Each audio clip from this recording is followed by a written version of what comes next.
Firstly, we talked about last session, why you might deviate from this automation solution, why you might go and build a custom integration or customize your automation solution. Anyone remember or know of use cases why that might be a good idea given your organization's data needs?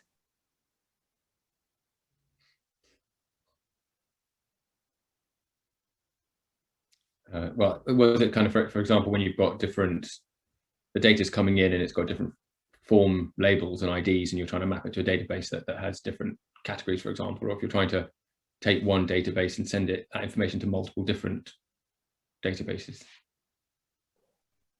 Yeah, exactly. So if you're trying to really route your data in a very specific way and not just however OpenFN spits out this very basic data model, that's absolutely a reason. And anyone else, what kind of some ideas for custom integration versus this automation solution? Any of the use cases that came to mind after that session last week? Do you want to do data transformations?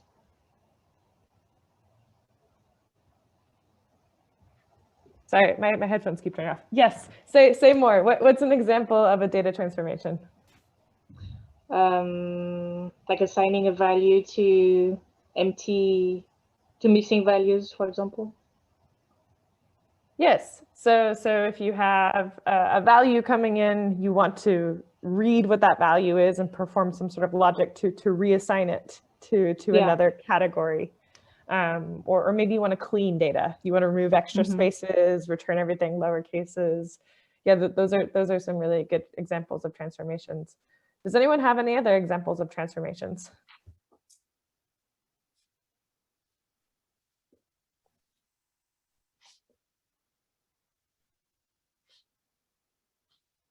You can use, for example, when I asked about the languages, you said that you could be able to have an option like an if and then converting something to French or from one language to another based on depending on what you'd like.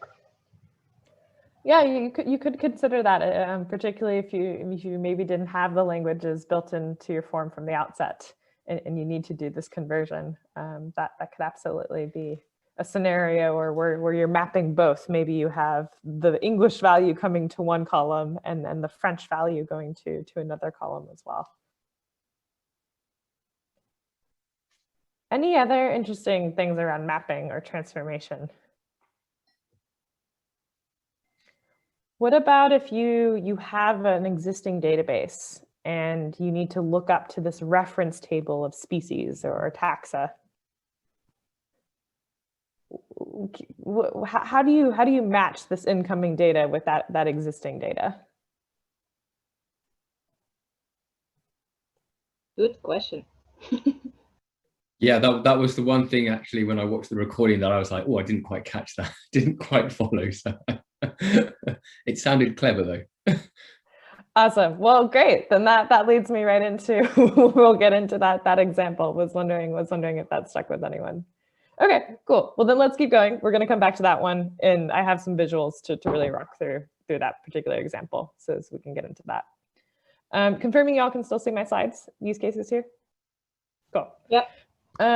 Awesome. So we talked about great automation solution is wonderful for getting a form to a database up and running. It also auto-generates those mappings for you, so you don't have to write that OpenFN job from scratch. But not so great if you have a very custom data model. Maybe you have, all sorts of different forms that you need to try to format into one input, so that way you can map it to one very specific output. So a number of reasons that you might choose to rather build your own integration rather than using this template one. But there is that middle ground approach, which we're going to explore a little bit today, where maybe you have this auto-generated integration, this auto-generated database, and you want to manipulate from there. So that's what we'll talk a little bit more about today. But no matter whether you're customizing your automated solution or if you're building an integration from scratch, we highly recommend going through this mapping exercise just to make sure that you know what are those changes, or what is that integration you need to build? That mapping exercise is very much providing you a blueprint for how different data elements should be mapped to each other, and then therefore how that integration should be built. But in order to build out that mapping sheet that we looked at last week, what do you need to get started before you can start mapping? What do you need? A Kobo form. Yes, a Kobo form. So you need your input. What else? The database table or Exactly. the database ERB? Exactly, your output. So your inputs and your outputs. So just like I have on my screen, I have my form, I have my table. How do I make the two fit together? And then we take those extractions of those both. So we can export a Kobo form, we can export, the database architecture, or whatever system we're mapping to. We can export those list of fields and resources that we're mapping to. And then we can put that into that mapping sheet that we'll take a look at again in a second. But doesn't anyone remember how do you export data from Kobo, or metadata from Kobo? How do you get those lists of questions?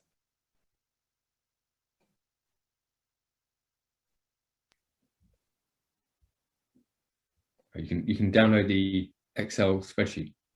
Yeah, how do I do that, James? Do you see my Kobo on my screen? Oh, yeah. Probably go to one of the forms and maybe click on the little 3 dots at the far right. Can you do it directly there, or do you have to click actually on the form? I think I can. I have Yeah. your faces on the Right. side, so let me go back. I don't know if you can do it straight there. Oh yeah. And download XLS. Awesome. And then that exports your Kobo form definition, so then you can be plugging it into that mapping template that we talked about. So I'm going to pull that up on the screen again. And so once we export that Kobo metadata, we can put it over here on the left, and then we can export our database metadata, put it here on columns D and E. And then we can get to work to thinking about how OpenFN needs to fit the two together. So quick one. What is Kobo? What's the difference between Kobo question type, label, and name?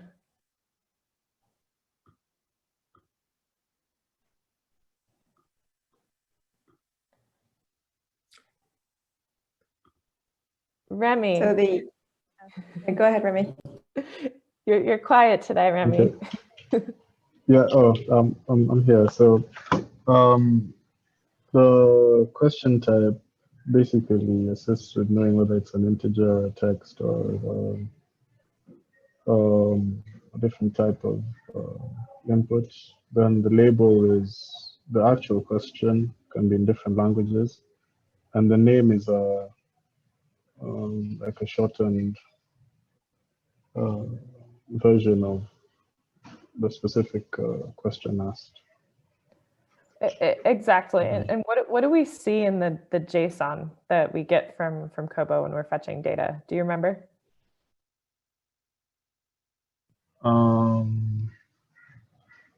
The name. Yes, that's right. Name. So this name, this is what we care most about when we're doing these integration mappings, but it's sometimes helpful to put the type and the label in whatever language you're working with in the same sheet, just to give you that additional context of what this data point is. Because you might say GPS and be like, GPS for what? You might have 5 different GPS questions in your form, or you might have a question. I think we had a question in here like survey. But if I look at the full label, I can see that there's a whole question there. Are you surveying a landing site or a market? So just a tip to do this mapping exercise a little bit more quickly, pulling in those labels. Also, these question types kind of flag to you ahead of time if there needs to be any transformations. So for example, if we have text types that we're trying to fit into integer columns in our database, there's probably going to be an upload error. And so you want to be on the lookout for those conflicts and even consider maybe adjusting your database to accommodate some of the incoming data, or anticipating that you're going to need to build in some automation or data cleaning to clean that up and to fit into your database structure. So that's where we get into transformations. So some of the examples that Charlotte talked about at the beginning of the call, like reassigning data values, cleaning data, sometimes creating data. So for example, if we wanted to map to a column called region, we might evaluate what was submitted for country and then determine the region and add that data, even though region itself isn't captured in the survey form. So that's the quick overview on mapping. And again, really helpful if you can export that COBO survey, get that into your mapping sheet. Really helpful if you have a data model to be looking at. I find that really useful for understanding the different relationships. And then of course, the different columns and data types on those data table structures really just helps to fast track this process. Does anyone have questions on kind of field level mapping and this exercise here? I have a question. When you look at the question types, there's some that are notes. If you go down, there's a place where, like, when you're taking images, oh yeah, or even there, these notes. Are these also, okay, just you can go lower. There's another place where you find the images and yeah. Wait, yeah, image, note, whole animal from. So, like here, there's the picture, and then these are notes indicating what kind of picture you should take. So these notes, are they also, do you also transfer them to the database as well? Or is this information that you can just leave out? I wanted to know why we had the notes here, because I don't know whether there's data inputted under the notes. So my understanding, WCS team, you can correct me if I'm wrong. My understanding is that COBO notes are like prompts you can build into the COBO form for the enumerator. So if you want to prompt someone to take a picture of the whole animal from the side, you might include that note. So then, Remy, it's really up to you of whether to map that to the database. This might just give you additional context for what this picture for is. And so maybe you don't need to map the note to the database.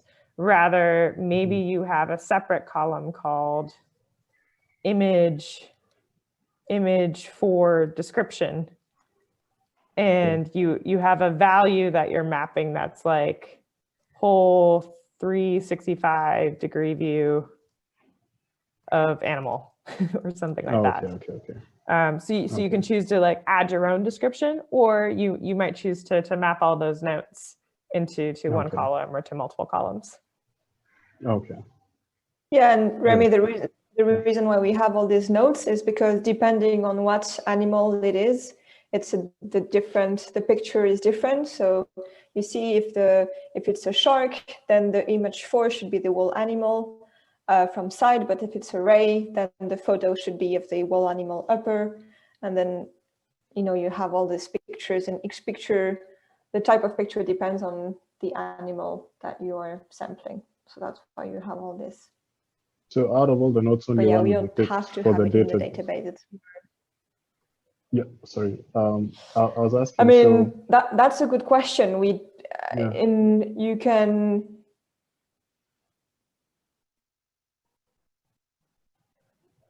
Sorry to cut you off. I was asking, like, once you've picked one of the notes, it means in the database just one of the notes will be picked and will be put in the database. So it's available to you.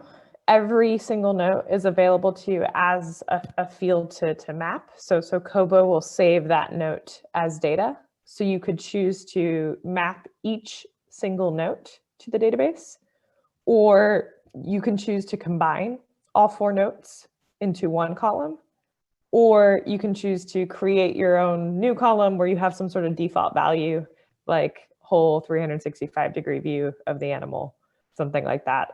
So you have a choice. So you can choose each note or just one of these notes to map, or none of them, or all of them, but just in one column. Okay, and let's say basically the specific note is linked to the type that is picked.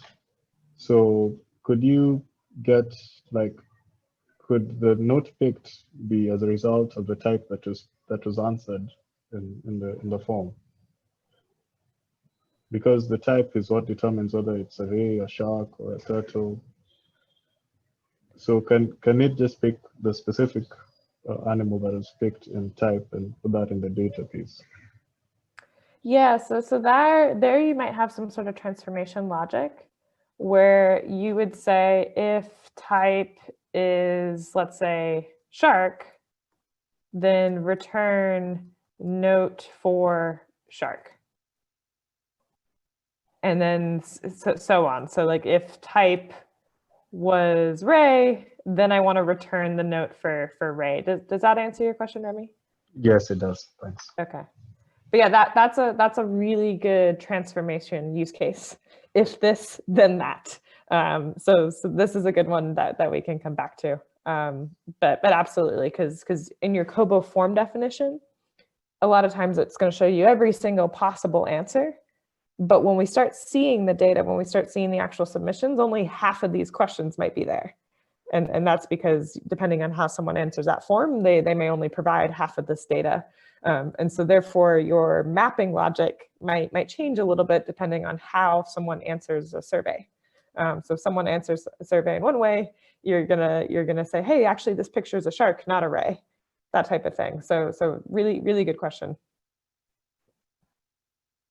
Great, thanks.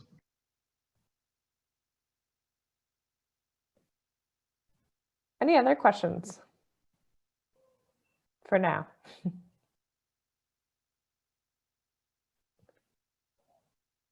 Alrighty, well, we'll come back to this. And I think like examples like this is great stuff to be providing us, and we can actually, particularly as we're doing this job writing, go through some of these examples in the coming day.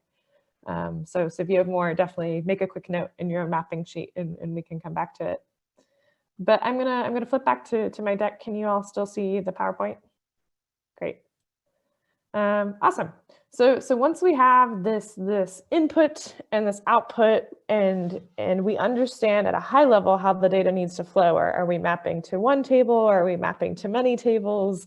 Are we mapping to one database? Are we mapping to many databases? These are all really important questions to get a really solid understanding of what is my input, what is my output, so you can do that in-depth field level mapping exercise.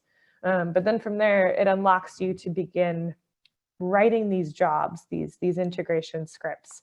And that might be you yourself are sitting down to write these from scratch, or you're taking a look at the automation ones that were generated through that solution. And now you can better dissect these. You understand how they're constructed, you can read them, you can understand what they're doing, and you might choose to customize it. But again, kind of using this mapping sheet as your guide.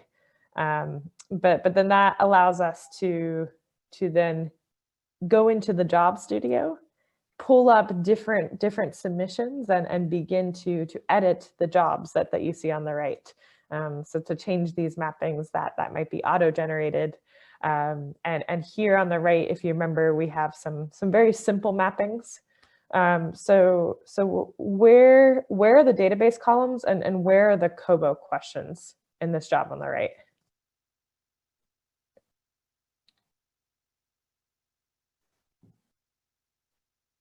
James, any guesses?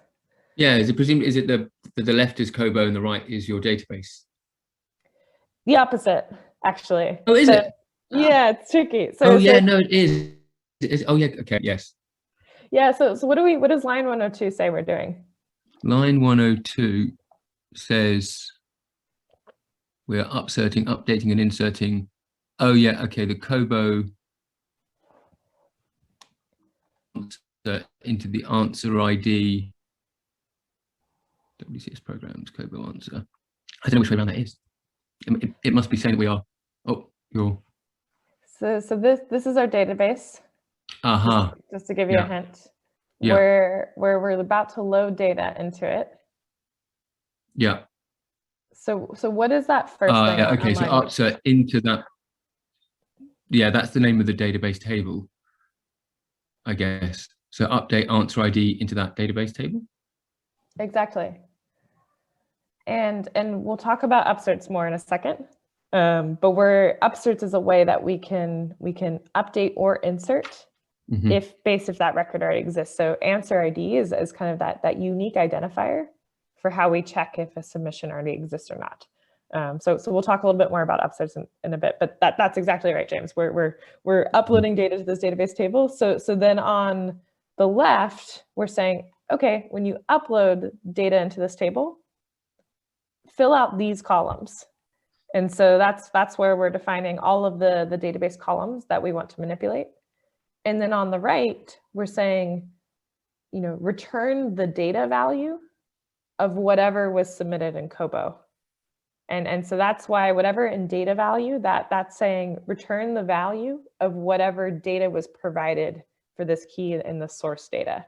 So if we take a look at line 104 and then line 75 all the way on the left, we can see COBO gives us underscore ID, and we want to return that data value to answer ID. But the job's written in a way where it'll find the matching key in the JSON, and then it'll return the value for that. So just quick question. I think you just covered it, but going back to line 102, you've got answer ID is outside your brackets. What's the answer ID outside of the brackets?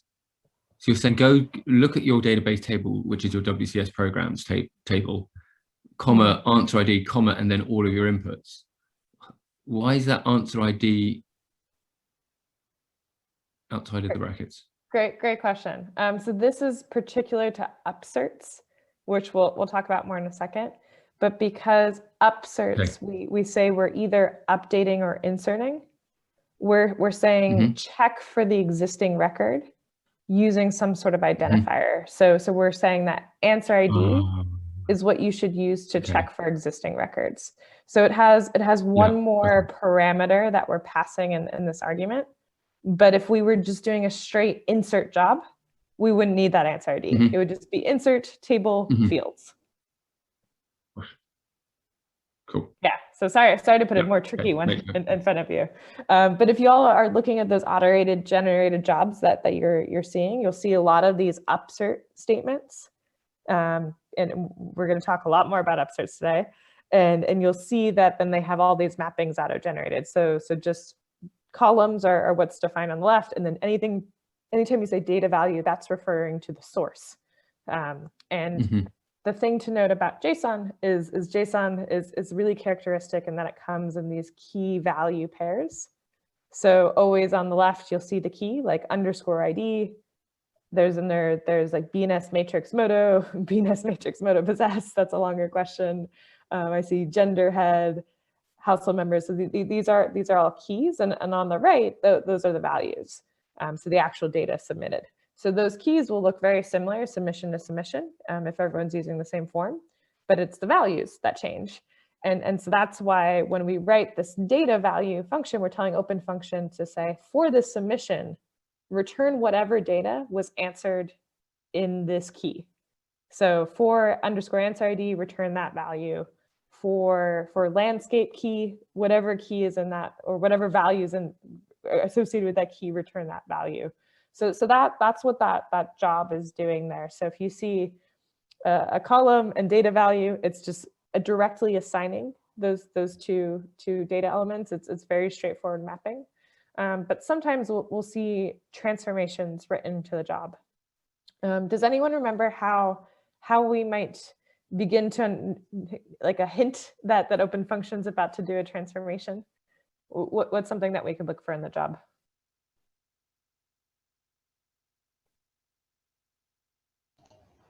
An arrow. An arrow? And before that arrow even, Charlotte? State. State, exactly. What is state?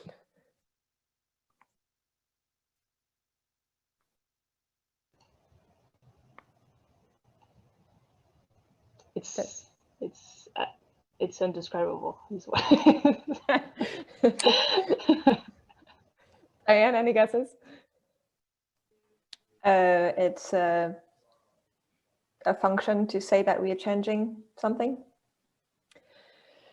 Almost, yes. It's so state is your clue that something's about to change.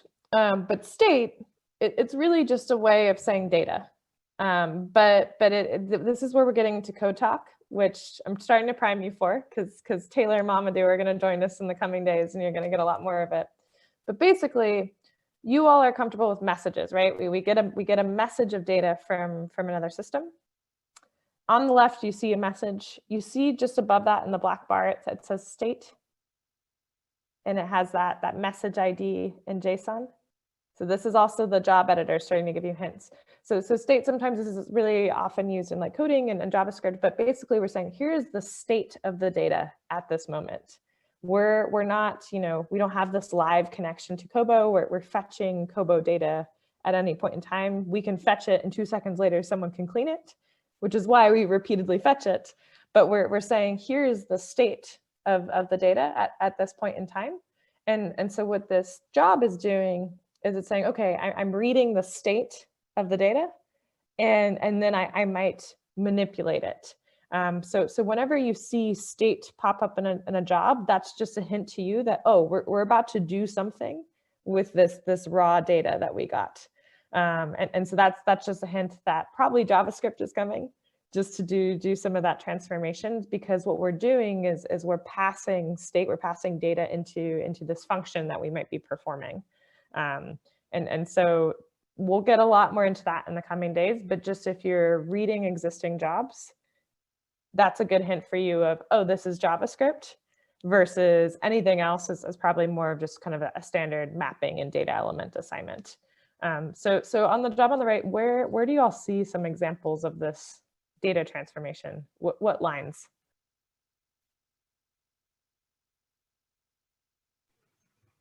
Um, 106 and 107.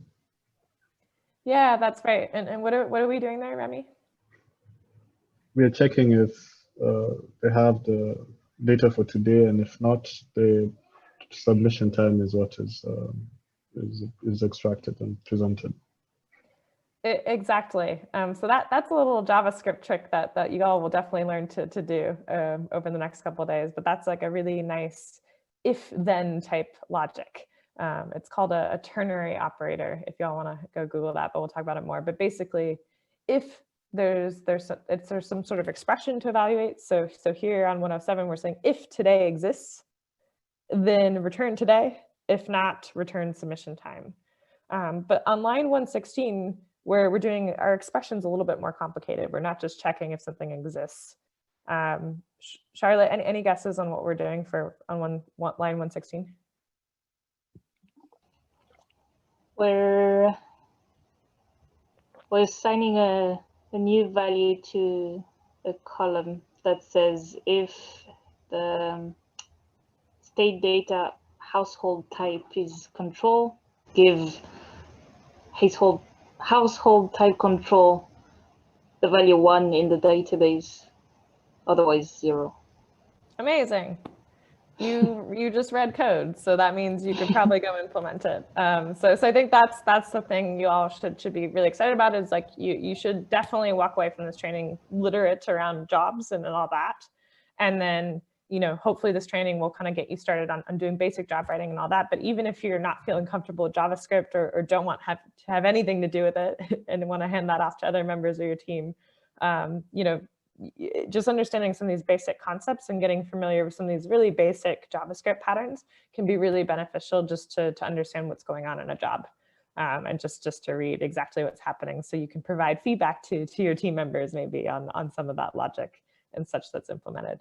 But yeah, that's spot on, Charlotte. So we're doing some of those quick expression checks, and this is like a really nice, simple example of how we might reassign different values. Cool. So any other questions at this stage? I don't understand it. Oh, go ahead with me.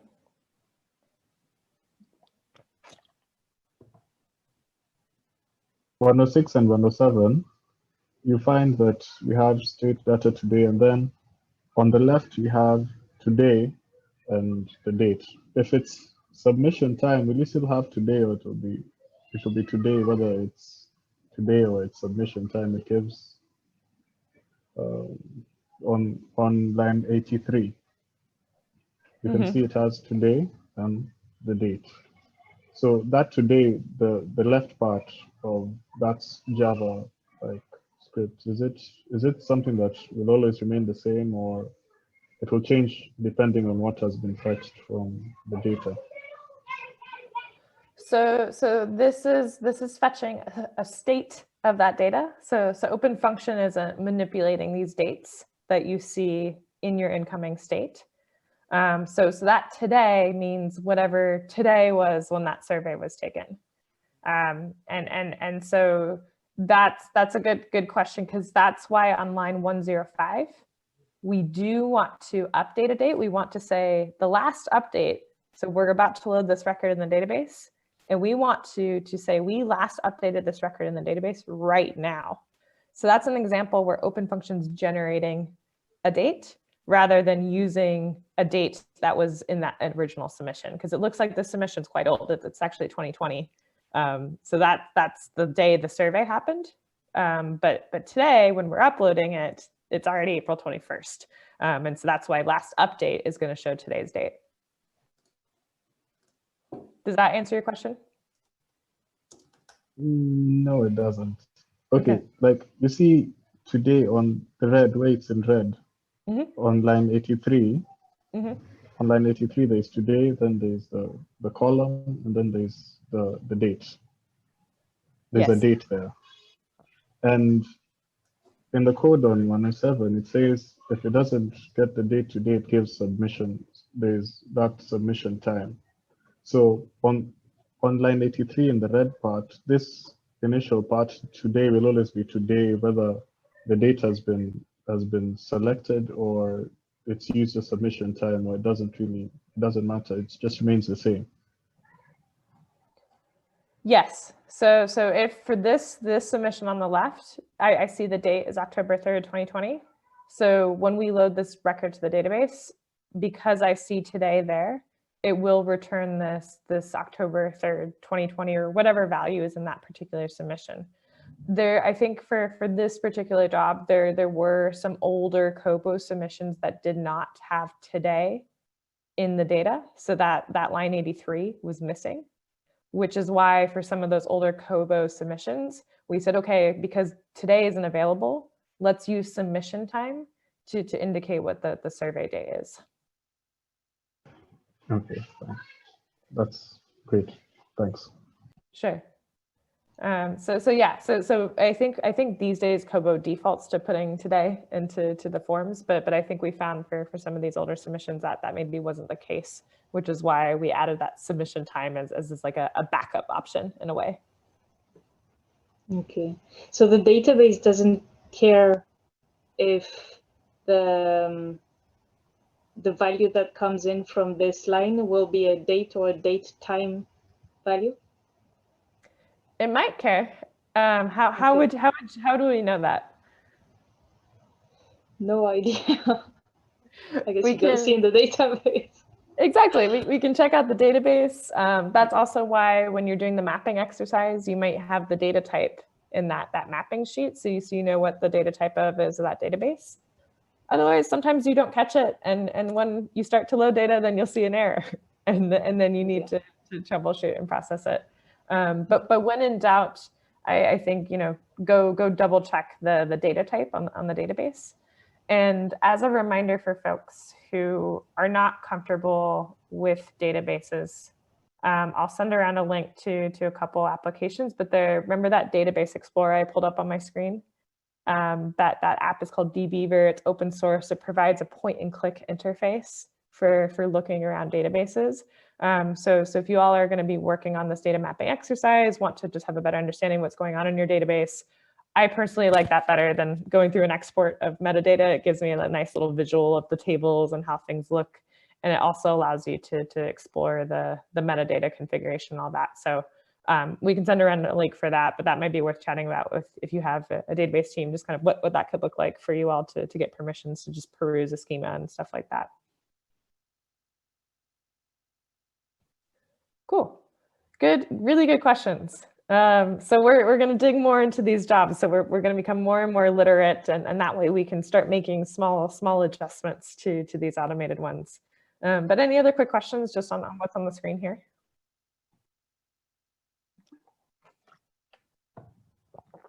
All righty. Well, then let's keep going. So we just talked about state. And this is when we're getting into code terms, this is what we typically use instead of messages. But state is whatever your data looks like when open functions fetched it. So if you're looking at a message, you're looking at the state of that data at that time. And so given that state in JSON, given your job, and a way to connect to a database, so an adapter and a login details credential, open function can then start taking all of these things and getting to work. And really what open function does for the more technical folks in the call, it spins up a little node VM, and it's essentially like a little program. And it's this very, very dumb little program, but it sits and it's on and it's got a lot of processing power, but you need to tell exactly what to do. So you feed it data, you feed it state, you feed it a job, which has these instructions for how to map. And then you say, okay, and connect to this Postgres adapter to map to that database. And here's your login details. And with those little inputs, it just boop, boop, boop, boop, spits out an output. And that's what's then uploading data to your database. And does anyone remember where we can, in open function, see the result of a job, see the output of all these transactions?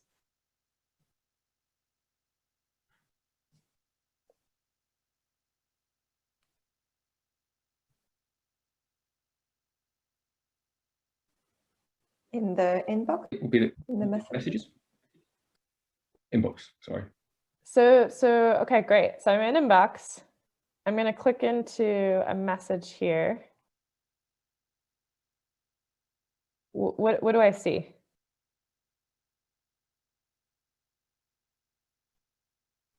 Is that the actual data that you have grabbed? Yes, that's the data. So inbox is our state. That's our inputs. But if I scroll all the way down, I can see this little section here, and it shows me a history of things. I can go to a message that actually has processing history. So James, here's one of your messages that came in. We got these farmer surveys. And here, what is this? Any guesses? The run ID, is that a unique identifier for that specific kind of grab?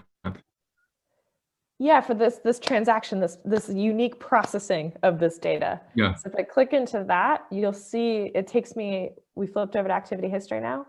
I'm looking at the processing history of this one message, of this one state. Mm-hmm. And so inbox is where you want to go to look for what is the data I grabbed. And activity history is where you want to go for what did I do with that data? What the jobs that all ran and stuff.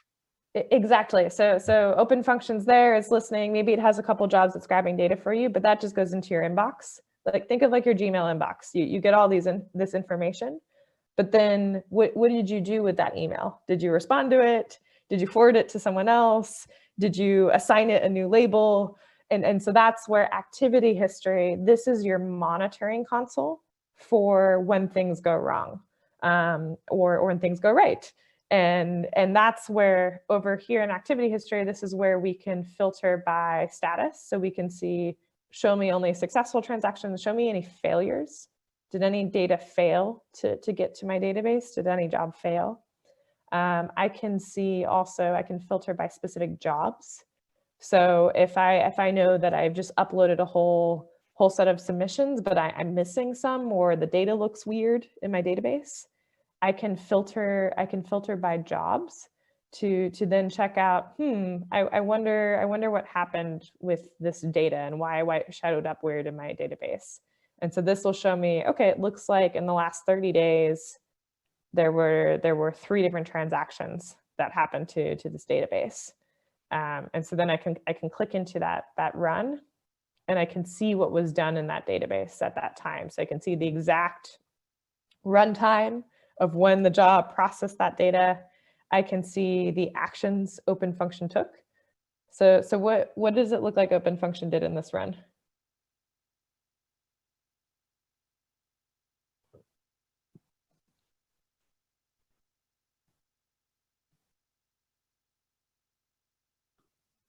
That it inserted into the ConSoSci Kobo dataset database, it inserted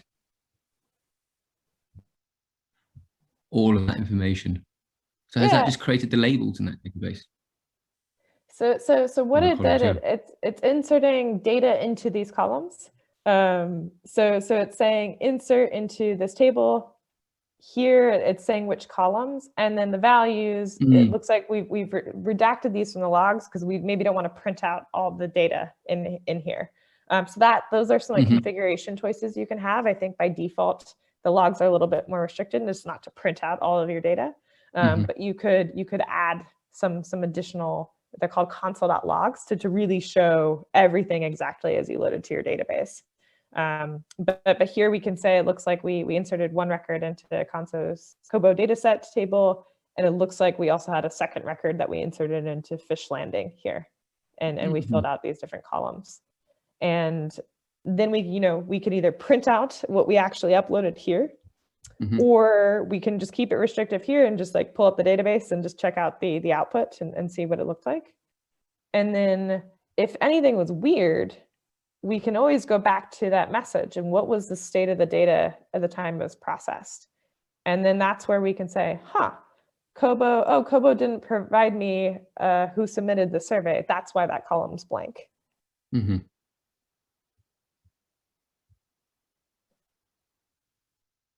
Cool. So Alexa, sorry, quick question. Please. Can I look for a specific answer ID? You can. In all my jobs. You can. How do I do that? Great question. So there's 2 ways you can search. And the question to you is, are you interested in seeing the output? Like, what did OpenFN do with that ID? Or are you interested in seeing maybe just what Kobo sent originally? I want to see the output. Okay. So in that case, what you can do is you might copy an ID, and an activity history is where, just in the search bar, you can search for any text. So you can search for ID, you can search for, whatever data value and all that. The thing to consider is that it's searching your logs. So in your run logs, if you're not printing your data, you might not be able to easily find that in activity history. But I think, at least in WCS's case, usually we are kind of printing out the answer IDs for easier tracking and stuff like that. So you can just search in the logs. But in this case, we can actually see that it looks like nothing came up because we're not printing this answer ID in this case. So in that scenario, what we're usually doing is an inbox. This is a little bit trickier, but it's not as simple as just a string search, and you'll see this little pop-up comes up here. And that's because doing a plain string search across a whole JSON object is quite database intensive. So what we ask is that you have to specify actually what it looks like in your state. So you can take a look at that message, or any message for that matter, and just see how the data is structured. And then what you can do is you can search for something in this JSON way, and then run it that way. So we'll do some practice with this in a moment. But that's the interesting thing, is just when you're searching with the inbox, you have to put it in this JSON format where you have a key and have a value that you're searching for. But for runs, you can just plain text search. Cool, thanks. Good question. We're going to come back to that one. Yeah, I think I tried that in the history and it didn't work. So interested to see more examples.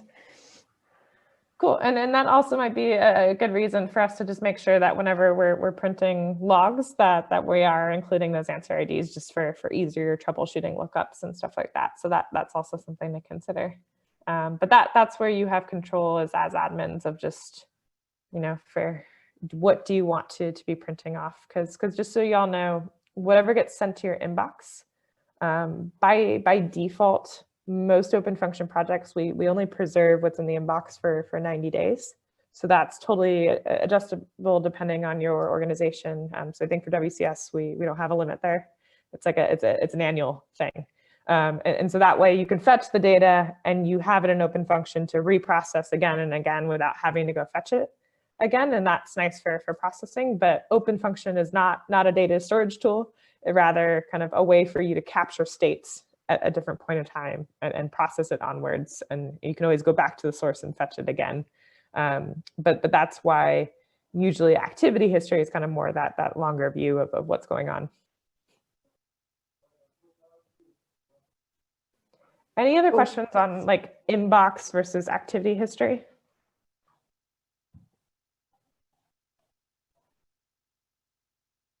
And remember, they're linked. When you have data comes in, it might trigger a job. So right now I'm in my inbox and I see some data's come in, but there's no action. That means no job was triggered. So sometimes you might have data being pushed to your open function project. You might be fetching data, but open function doesn't have any jobs set up to react to that data. Sometimes you do have jobs that are set up and they're ready to run against that data. So that's where you'll see that action there on the right. And so that's why if we click into a message, we can see not only the body, which gives us the data itself, but we can see the associated runs for that individual message. So you can see this history of this message. And a lot of these jobs we write out in a way that you can repeatedly reprocess data again and again. And so if you just saw that, I just clicked play and then there we go. There's another run. I just processed it again, 355. Or if I click it again, okay, cool. I'm refreshing this data again and again. And so this way, if you're changing your job, if you're changing how you want the data to be outputted, those instructions, you have your data in your inbox. You can write your job. You run your job. Do you like the output? No, change your job, run it again. And that's what we're going to play around with a little bit today. It's just kind of taking that state, taking that job, running that job. But messages is your data, runs are your logs or your outputs. Cool. So we're going to talk really quickly about database operations. Do we want to do this now or do we want a quick break or a break after database operations?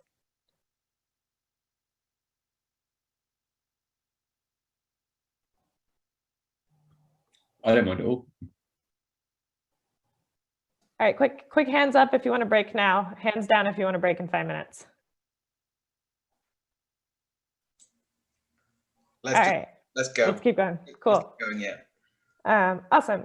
So when we're writing these jobs, so James asked us a really good question around that extra answer ID. So there are different operations that you can perform in your database with the data that you're fetching.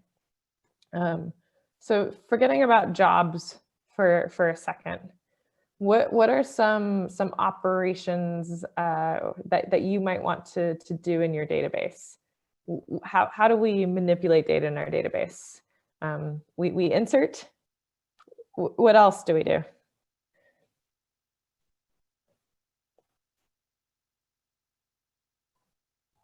Seems like a trick question, but I promise you it's not. Delete?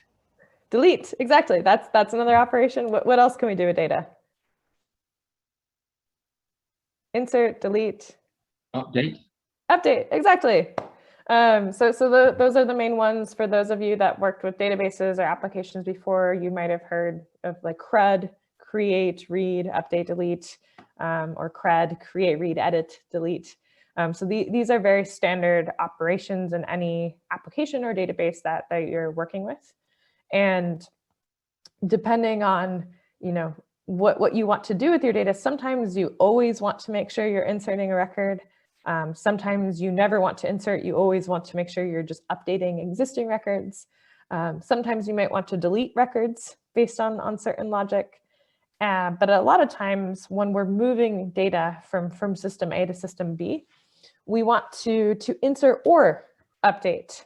And so that's where we arrive at this interesting word, upsert. So I've said it a couple times already, but anyone, what is upsert?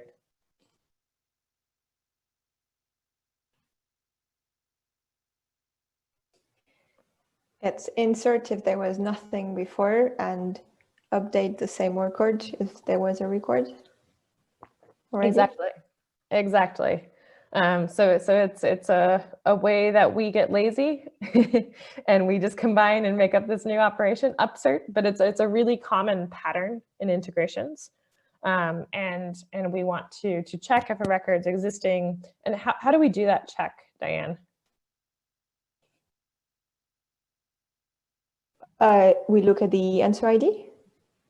Exactly. So we want some sort of identifier. And usually how we do this is we try to narrow it down to one unique identifier for a record.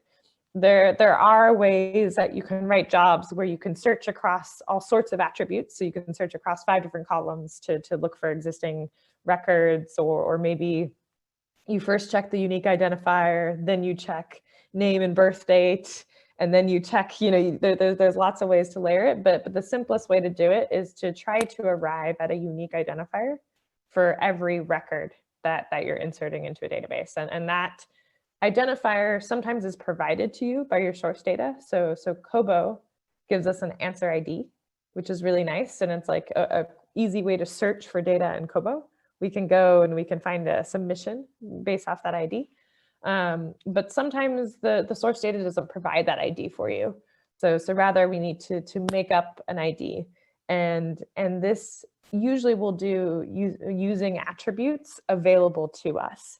So if answer ID isn't available for a survey, we might think, okay, what else makes a survey unique? Maybe it's the fact that Remy, it was the enumerator for the survey, and he did this survey today at 4 p.m. And we know that Remy can't do more than 2 surveys at once. So the combination of his name and his time are make it unique. At least, Remy, I don't think you're that talented, but maybe you are with Kobo. Maybe you can teach me some tricks. But so if you don't have an available identifier, you want to think just like this is not a tech question. It's just a real world question. It's just like what makes this unique. And hopefully you can put together a couple of other attributes to determine, okay, Remy administering the survey today, the 21st at 4 o'clock. This probably means that it's a unique submission. So if we see this data come back again, and it has Remy and it has the same exact timestamp, we can assume that it's the same submission. Maybe it was just cleaned. And so therefore it was resubmitted to OpenFN. So now we need to go find that existing survey that Remy already submitted. We need to update it with the cleaned data rather than creating another entry in the database. So some things for you all to know with Kobo is that Kobo has a few, where'd my slide go? A couple different identifiers available by default that you can use for different IDs. So here we have form ID, which you all remember, this is the one we've been working with a lot. If you go and you find that form in Kobo, that's that ID in the URL. So that's that unique instance of that survey. We then have ID, _ID, and that's the ID unique to a submission. So my form might be Sharks and Rays, March 2020 version. That's my form ID. I get a unique form ID for that form.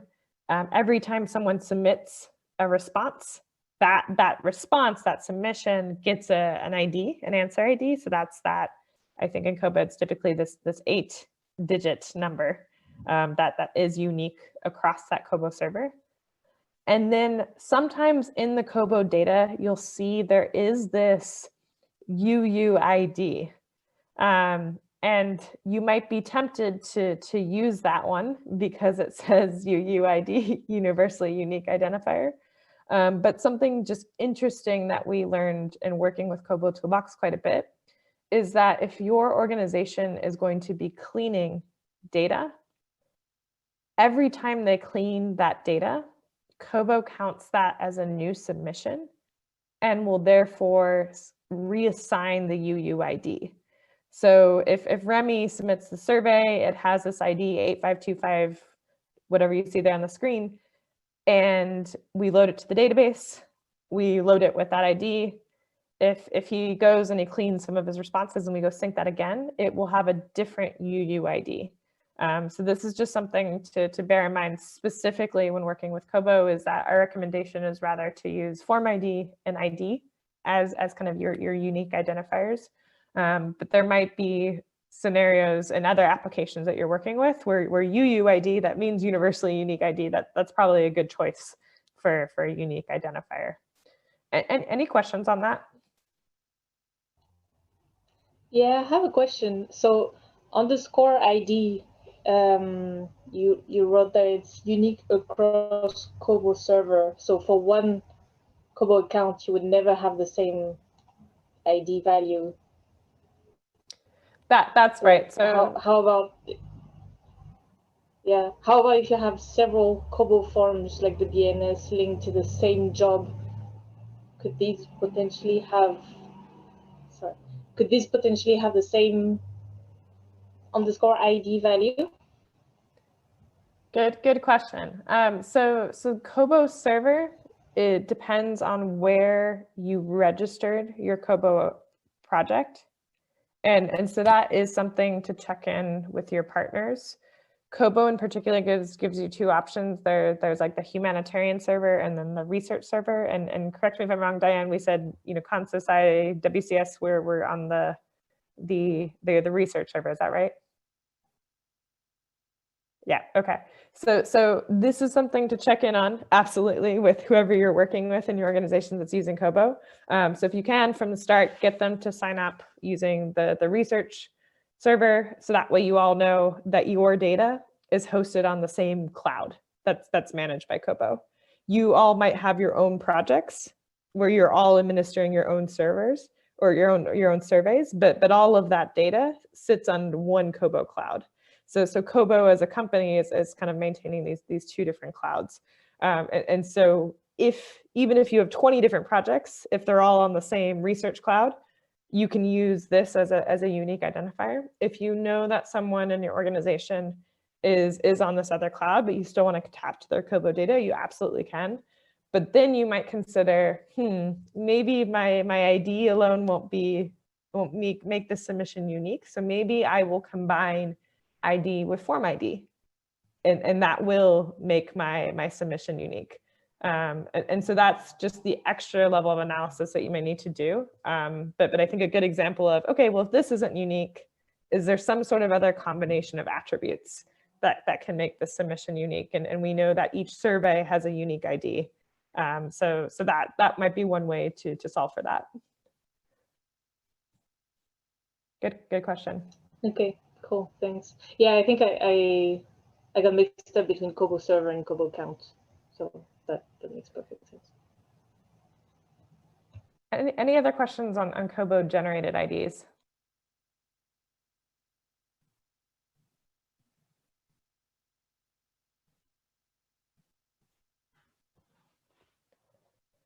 All right, well, that's for Kobo standard IDs. And you'll see in these auto-generated jobs, OpenFN by default will be using ID as kind of that main answer ID mapping. So if you're starting with the automation solution, you'll start to see how answer ID is always that lookup key in that upsert pattern where we're saying, hey, does a submission already exist with this answer? But sometimes for scenarios where answer ID alone doesn't make something unique. So if you remember, a lot of times when we're collecting data, like repeat groups, where we're asking a set of questions multiple times about something. So the example was in sharks and rays. We have an answer where we're collecting information about when is the survey taken, where was the survey taken, who is the enumerator. But as we're administering that survey, we might be asking about lots of different boats. And we want each boat to have its own record in our database on a related table. And so in that case, we can't rely on the submission ID to be unique because we have 5 different boats. So each boat is going to be a different record. And so sometimes for these related records, what we need to do is we need to generate a unique ID. And this again is where we're combining attributes. So what may make a boat unique is perhaps the boat type and the submission ID. And that's assuming that we won't collect data on 2 boats of the same type, as an example. It might need to be a combination of your submission ID, your boat type, and the boat size, or the size of the boat's catch that day, or some sort of other sets of attributes. So as you're reviewing these auto-generated jobs, you'll see that a lot of times for these related tables, we can't just use ID as our identifier, but rather we have to use ID in combination with some other attributes to uniquely identify each of those individual records. Any questions on that one?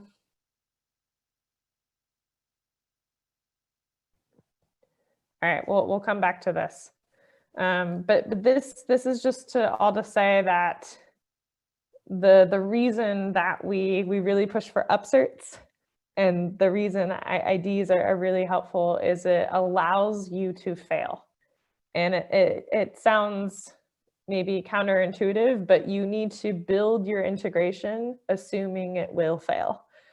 You can build the most perfect integration in the world. You did your mapping spec, everything looks beautiful, it's working, but then the database you're connecting to, the connection goes out, or suddenly the Kobo server is down for a couple seconds, or maybe someone logs into your Kobo account and changes all the question names or something like that. So you need to account for scenarios where your integration will fail and really be designing with that mindset.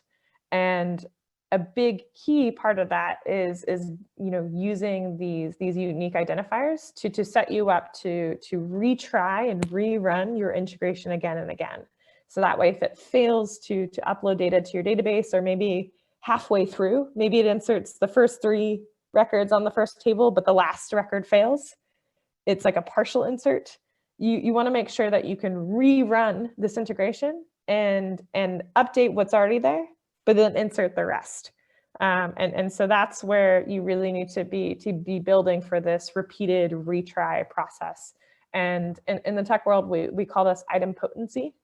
And it means that we can run something again and again and expect the same result.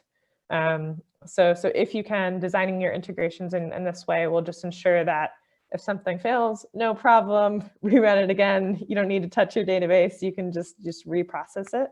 And you can ensure you're helping to preserve the integrity of your data with duplicates and all that. So usually when I'm doing an integration, probably the hardest questions to answer are unique identifiers. And so that's usually the next big step on my mapping template is like, great, I have this beautiful mapping template. Now I know what tables I'm updating. For every single table, do I know what the unique identifier is? And hopefully it's just answer ID and answer ID of a combination of attributes, but that's just something for you all to really keep in mind as you're doing this initial design thinking. Any questions on this?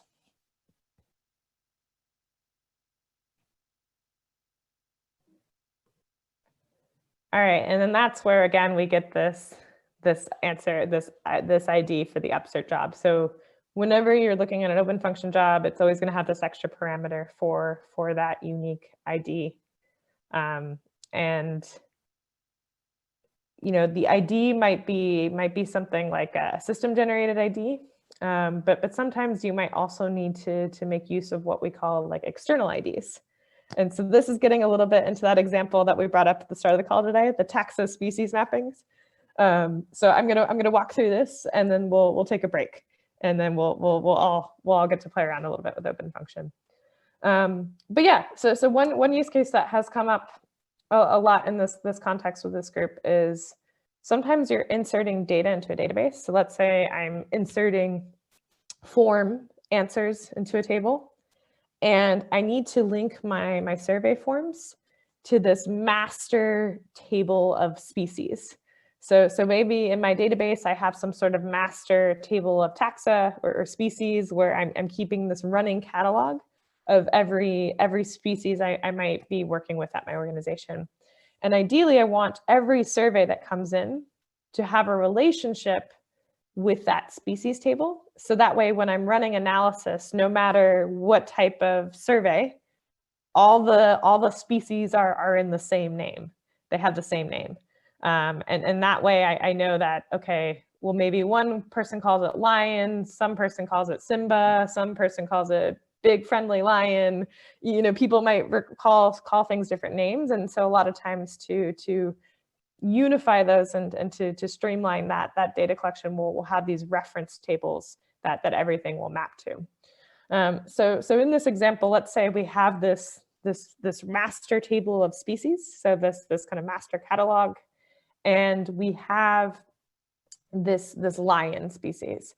But in our Kobo data, we get a nice survey submission, and the survey submission, it has an ID, we see when the survey was taken, and in the Kobo form, it looks like it's sending me the scientific name of the species. So I'm getting the scientific name of the species. So when I'm taking that Kobo survey in blue, and I'm trying to add that to the database asks me to provide a species ID. And I take a look at my Kobo message, and I'm like, maybe Panthera leo is an ID, and I try to upload it to that column, and the database fails and says, no, ID must be a number. It can't be this string. And so that's when I think, okay, actually, I see in my database I have this master table, this catalog table of species. And so what I want to do is when I'm inserting my answer, I want to link this answer to this master reference table. So what I need to do is I need to look up lion, and I want that to be populated there.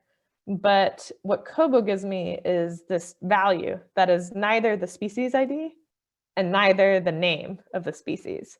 So I don't have lion, I don't have the ID. How do I do this matching? And this might be a really common scenario when you're trying to like merge data into a database, is like, as a human, I can look at the Kobo message and I understand that needs to be a lion, but there's nothing in the system that tells me how to create that relationship.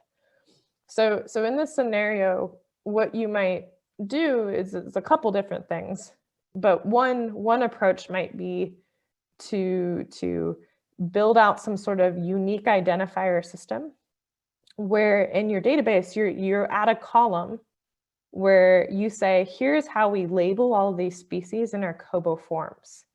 So you might add this external code column and say, in our Kobo forms, this is how we label these species. And in that way, you're kind of putting this Kobo identifier in your database. And so then when we get the data from Kobo, we can use that to look up and match to the appropriate species record. So that's one way we might achieve it is by external identifiers. So I think, Remy, another example you had was maybe languages or something like that. So maybe I have an English value coming in, but I want to return a French value. I might have a record where it's all French, and then I have a species, or sorry, an English external code, and I can use that to find the appropriate French record to return. So this is a really common scenario that we see with a lot of folks that are using Kobo, and you have these really long choice sets where you're giving folks a lot of options, and you might want to map that to your database. One thing to maybe keep in mind is leveraging this external identifier concept. So that's one way to approach it. And any questions here?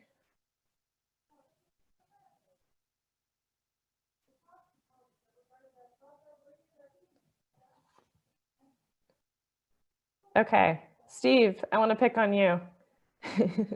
If we don't have these external identifiers in this database, or we don't have that opportunity to add those in, if Kobo is giving me this Panthera leo, what's another way we might go and find that species ID? In our specific use case, we would get rid of the underscore, probably try to do a lookup on Panthera leo on scientific name. I mean, we could build out some extensive logic for going through the list. And I mean, I think the challenge is that you'd want to get a select top one from this so that you don't have multiple IDs for the same thing. Yeah. Yeah, unfortunately, the taxa table is massive, and there are some duplicates in there, which happens when you're taking records from multiple sources.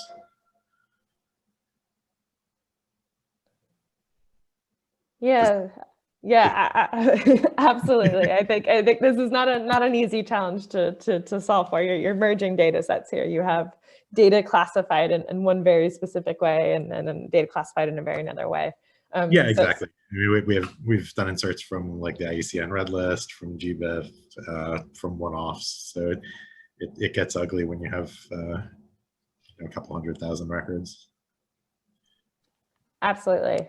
So for those of you who didn't totally catch all what Steve was saying, some other things that we've done with WCS, for example, is maybe we don't have this external code way to match.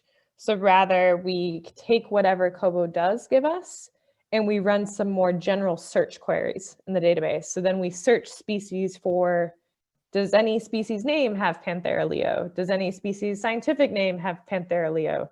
Does any species name contain Leo? So you can do kind of more of these complex searching. But if you do have this external identifier, it is a little bit more of a straightforward way to do this mapping, and a just lighter weight logic and processing time, and a lot easier for you to be writing these jobs as well.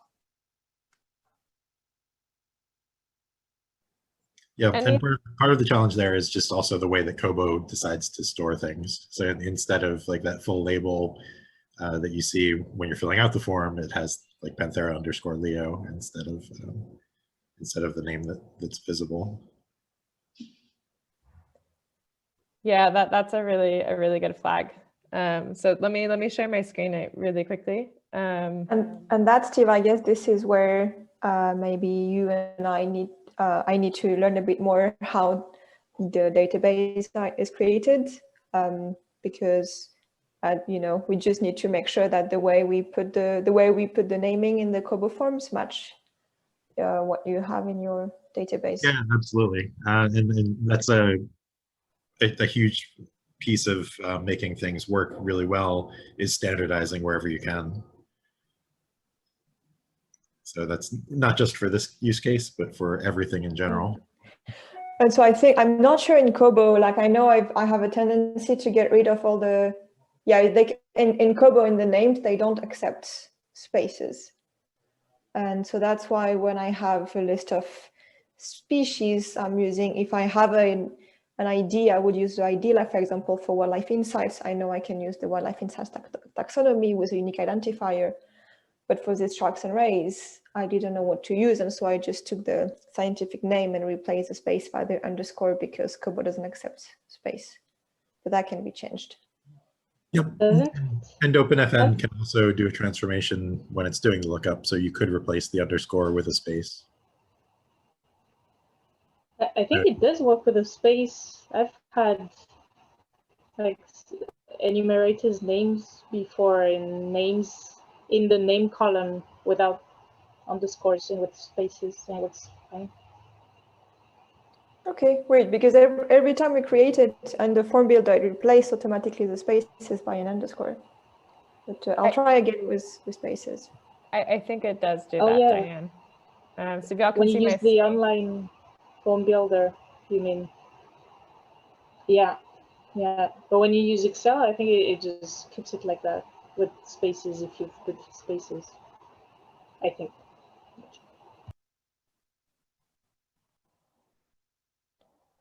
Can you all see the Kobo choices on my screen? Okay, so this is a visual for those of you who aren't familiar with Kobo forms. So a Kobo survey always gives us, when we export that form definition, we get the survey, which we talked about earlier today. But for any select questions, with drop-down questions, there are these choices. And so like questions in Kobo, all choices have a name.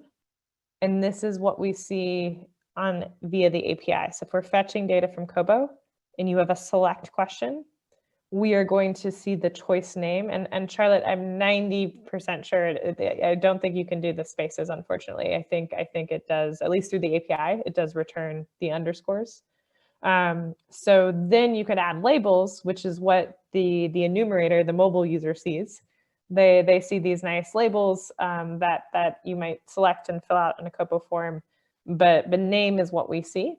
So the challenge is, trying to standardize these names in a way that it makes it easy to look up the relevant records in the database. So if there's this master country table in our database, hopefully our names align with the names in the country database, and it just really makes it easy to match. Or maybe we don't have the right names, but at the very least we have country codes. And that allows us to look up to a country code column that might be sitting on those country records. So I think the takeaway is, if you're building Kobo forms, when you think about choices, just consider what's already in your database and consider what are those master tables that or those reference tables that you want to be creating these relationships with. And that's particularly relevant when you're talking about locations, sites, species, taxa, categories like that. Have a chat with your data team of, hey, do we have a master catalog somewhere with how we name these? And then that's a really good way to just begin standardizing and make that integration a little bit more seamless and less guessing of how do we match the data, or a lot of logic to figure out how to relate the two. And it can be a more straightforward linkage. But that's certainly when we have the luxury to think ahead of time. And then when not, then that's where we can consider, maybe we just add a column to our database where we then just import the species codes or whatever that external identifier is. You can import your Kobo choices, or you're setting up some sort of pattern where you have open function checking across different attributes or a combination of attributes to try to find that related record. But I think beyond inserting and duplicate checking the first record, this is a second place where identifiers might be quite important in your integration design. Any last questions here on external identifiers? Very quick question. How do you put them up in your database? Do you just do that in the database directly? Yeah, you could do that. So you can just configure this external code column, and you could, you have your CSV from Kobo of Kobo choices, and you could be copying and pasting into the database yourself. You could write a quick SQL script to insert into the database. If you're using dbeaver, it's actually quite easy to copy and paste that type of stuff in there. Or you send that CSV to your database administrator and they quickly load that in there for you. Okay, cool, thanks. You can also build out a mapping table within OpenFN that would do this for you, but I think that's a lot more overhead to manage as part of the workflow. But absolutely, and so that is an example we'll get in today. So maybe you don't have a lot of these mappings, maybe just 3. You might just build that into your open function job. So open function, tell open function, hey, whenever you get Panthera Leo, return lion instead. So that works really well in an open function job if there's not a lot and it's not going to change a lot. But if this catalog is being curated and maintained by your team, you probably want to make sure that that catalog and that mapping or whatever that identifier is accessible to that team. So maybe an open function job isn't the best place for that, but rather doing that in the database could be a better way to maintain that. Thanks, Dave. Thank you. This is all things that we've learned over the past couple months. Well, more fun to come. All right. Well, it's been an hour and a half. Let's take 5 minutes and then let's come back and we're gonna have a quick chat, but then we're gonna be clicking around a little bit.